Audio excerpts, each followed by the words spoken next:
তো এটা একটা স্বপ্ন ছিল, ঠিক আছে। তো এটা চাকরি পাওয়ার আগেই বলতে পারো। তো চাকরি পাওয়ার আগে একটা ইচ্ছা ছিল, যখন চাকরি পাবো তখন মাকে নিয়ে হাজারদুয়ারি ঘুরে আসবো। আমার দিদির বাড়িটা হাজারদুয়ারির কাছাকাছি। তো এটা আমার জামাইবাবু, তো এটা ভাগনা, এটা ভাইপো, এটা দিদির মেয়ে ভাগ্নি। তো এরা সব রেডি হচ্ছে আর খুব মজা করছে যে মামার সঙ্গে কাকার সঙ্গে আজকে যাব। তো আজকে গাড়ির মধ্যে খুব মজা করলো ওরা, আর ওদের নিয়ে যাচ্ছি তেহট্ট করিমপুর হয়ে তোমার বহরমপুর মুর্শিদাবাদ, ঠিক আছে, যে ন্যাশনাল হাইওয়ে ওটাতে আমরা ধরবো। এখন তেহট্টর মধ্যে, এটা তেহট্ট এলাকার যারা আছো তারা তো চিনতেই পারবে। তো অনেক দিনের স্বপ্ন বলতে পারো, চাকরি পাওয়ার আগে ছিল যে হাজারদুয়ারি কেমন কেমন যে হাজারটা দরজা সেটা দেখবো। তো প্রায় তো চলে আসলাম। প্রথম আমরা কাঠগোলায় ঢুকছি। তো এখানে 40 টাকা করে টিকিট নিয়েছিল, অনেকটা দাম বেশি নিয়েছে, যাই হোক। তো এর ভিতরে ঢুকেছি, এর ভিতরে মাকে নিয়ে ঘোরালাম, খুব সুন্দর লাগলো জায়গাটা।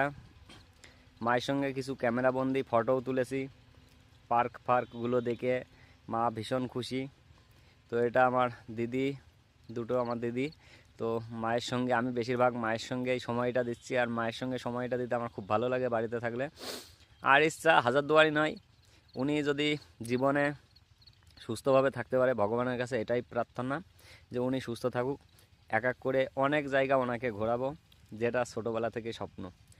পুরী, দীঘাতে আমার খুব ভালো লাগে না, দীঘা যাব না, কিন্তু পুরীটা আমার ভালো লাগে, পুরীতে নিয়ে যাব একবার। তো যাই হোক, এটা সেই কাঠগোলার মধ্যে মা দেখো প্রণাম করছে একটা মন্দিরে। তো জায়গাটা দেখে মায়ের ভীষণ ভালো লেগেছে। এবার চলে এলাম হাজারদুয়ারির মধ্যে। হাজারদুয়ারির মধ্যে আমরা প্রবেশ করলাম। তো সবাই মিলে ফ্যামিলি খুব এনজয় করেছি।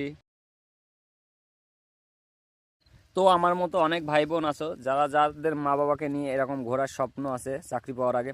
তো তাদের জন্য শুভকামনা যে তোমরাও এই আশাটা পূরণ করো। শেষমেশ এখন হাজারদুয়ারিটা শেষ করলাম, ঠিক আছে।